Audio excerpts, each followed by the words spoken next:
আমাদের স্থানীয় খবর।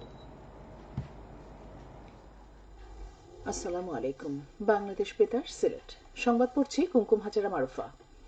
গণ অভ্যুত্থানের শহীদরা জুলাই শহীদ এবং আহতরা জুলাই যোদ্ধা নামে খ্যাত হবেন বলে জানিয়েছেন মুক্তিযুদ্ধ বিষয়ক এবং দুর্যোগ ব্যবস্থাপনা ও ত্রাণ মন্ত্রণালয়ের উপদেষ্টা ফারুকী আজম। গতকাল রাজধানীর ওসমানী স্মৃতি মিলনায়তনে ডিসি সম্মেলনের দ্বিতীয় দিনের তৃতীয় অধিবেশনে শেষে সাংবাদিকদের উপদেষ্টা এ তথ্য জানান।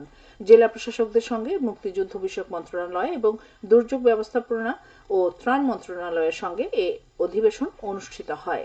উপদেষ্টা ফারুকী আজম বলেন, জুলাই অভ্যুত্থানে যারা শহীদ হয়েছেন তারা জুলাই শহীদ নামে খ্যাত হবেন। এই নিরিখে তাদের পরিবারগুলো সনদ ও পরিচয়পত্র পাবেন। অভ্যুত্থানে যারা আহত হয়েছেন তারা জুলাই যোদ্ধা নামে খ্যাত হবেন। তারা এই নিরিখে সনদ ও পরিচয়পত্র পাবেন এবং অন্যান্য সরকারি সুযোগ সুবিধা ও আজীবন চিকিৎসা সুবিধা পাবেন। পাশাপাশি তারা ভাতাও পাবেন। আন্দোলনে আহতরা 3টি ক্যাটাগরিতে সহায়তা পাবেন বলে জানিয়েছেন উপদেষ্টা।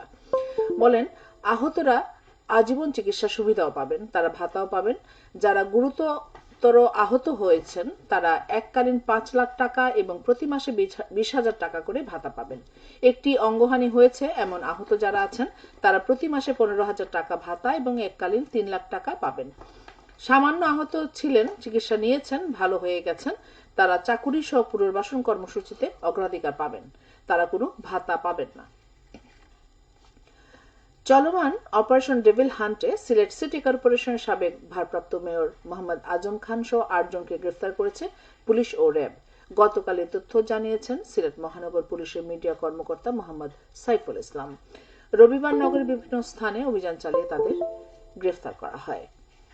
মহান শহীদ দিবস আন্তর্জাতিক মাতৃভাষা দিবস উপলক্ষে তারুণ্যের চেতনায় স্মৃতি বিজড়িত 21 ও বাংলা ভাষা শীর্ষক সেমিনার অনুষ্ঠিত হয়েছে গতকাল মৌলভীবাজারে জেলা শিল্পকলা একাডেমি হলে অনুষ্ঠিত এই সেমিনারে প্রধান অতিথি ছিলেন বাংলা একাডেমির পরিচালক ডক্টর মোহাম্মদ হারুনুর রশিদ। এতে শিক্ষার্থী, শিক্ষক, বীর মুক্তিযোদ্ধা, ভাষা শহীদ ও শহীদ মুক্তিযোদ্ধা পরিবারের সদস্য, সুশীল সমাজের প্রতিনিধিগণ উপস্থিত ছিলেন। ভাষা শহীদ স্মৃতি সংসদ এবং জেলা সম্মিলিত সাংস্কৃতিক পরিষদ যৌথভাবে এর আয়োজন করে। আগামীকাল থেকে 3 দিন ব্যাপী সপ্তম মুরারিচাঁদ বইমেলা শুরু হচ্ছে। কলেজ ক্যাম্পাসে আয়োজিত এই বইমেলা প্রতিদিন সকাল 10টা থেকে বিকেল 5টা পর্যন্ত চলবে। এই মেলার বিভিন্ন পর্বে থাকবে একক ও দলীয় সাংস্কৃতিক পরিবেশনা। সিলেটের গোয়াইনঘাট ও কোম্পানীগঞ্জ উপজেলায় অভিযান চালিয়ে 2 ইট ভাটাকে 5 লাখ টাকা জরিমানা করেছে পরিবেশ অধিদপ্তরের ভ্রাম্যমাণ আদালত। গতকাল নির্বাহী ম্যাজিস্ট্রেট সুলতানা সালেহা সুমির নেতৃত্বে মোবাইল কোর্টের মাধ্যমে এই অভিযান পরিচালনা করা হয়। র্যাপিড অ্যাকশন ব্যাটালিয়ন ও পরিবেশ অধিদপ্তর এবং ফায়ার সার্ভিস যৌথভাবে এই অভিযান পরিচালনা করে। সিলেটের কানাইঘাটে তারুণ্যের আলো লখাই গ্রামের উদ্যোগে ফ্রি মেডিকেল ক্যাম্প অনুষ্ঠিত হয়েছে। গতকাল সকাল 8টা থেকে উপজেলা হযরত আয়েশা সিদ্দিকা রাদিয়াল্লাহু তাআলা আনহুর মাদ্রাসা প্রাঙ্গণে এই ক্যাম্পেইন শুরু হয়।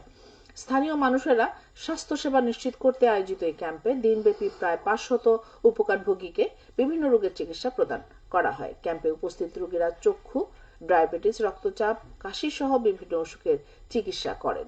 ক্যাম্পটি বিকাল 4টার দিকে শেষ হয়। এবারে শুনুন কৃষি সংবাদ। আধুনিক ও বৈজ্ঞানিক পদ্ধতিতে পোকামুক্ত আম, কাঁঠাল, লিচু, আনারস উৎপাদনের কৌশল বিষয়ে দিনব্যাপী প্রশিক্ষণ অনুষ্ঠিত হয়েছে গতকাল মৌলভীবাজারে। জেলা কৃষি সম্প্রসারণ অধিদপ্তরের কৃষক প্রশিক্ষণ কেন্দ্রে প্রশিক্ষণ অনুষ্ঠিত হয়। এতে প্রধান অতিথি ছিলেন জেলা কৃষি সম্প্রসারণ অধিদপ্তর খামারবাড়ির উপপরিচালক শামসুদ্দিন আহমেদ। এ সময় কৃষকদের প্রশিক্ষণ দেওয়া হয়। প্রশিক্ষণে কৃষক, কৃষানী, উদ্যোক্তা সহ 180 জন ব্যক্তি উপস্থিত ছিলেন। কৃষি সম্প্রসারণ অধিদপ্তর এর আয়োজন করে। প্রাথমিক বিদ্যালয় গোল্ড কাপ ফুটবল টুর্নামেন্ট বালক বালিকা আগামী 19 ও 20 ফেব্রুয়ারি অনুষ্ঠিত হবে। নগরের মাসিমপুর আবুল মাল আব্দুল মুহিত ক্রীড়া কমপ্লেক্সে এই টুর্নামেন্ট অনুষ্ঠিত হবে। এর উদ্বোধন করবেন বিভাগীয় কমিশনার খান মোহাম্মদ রেজাউল নবী। বিভাগীয় প্রশাসন ও বিভাগীয় প্রাথমিক শিক্ষা অফিস এই টুর্নামেন্টের আয়োজন করেছে। সিলেট নগরের হাজী আব্দুস সাত্তার উচ্চ বিদ্যালয়ের বার্ষিক ক্রীড়া প্রতিযোগিতার পুরস্কার বিতরণ করা হয়েছে। গতকাল দুপুরে স্কুল ক্যাম্পাসে এই পুরস্কার বিতরণ করা হয়।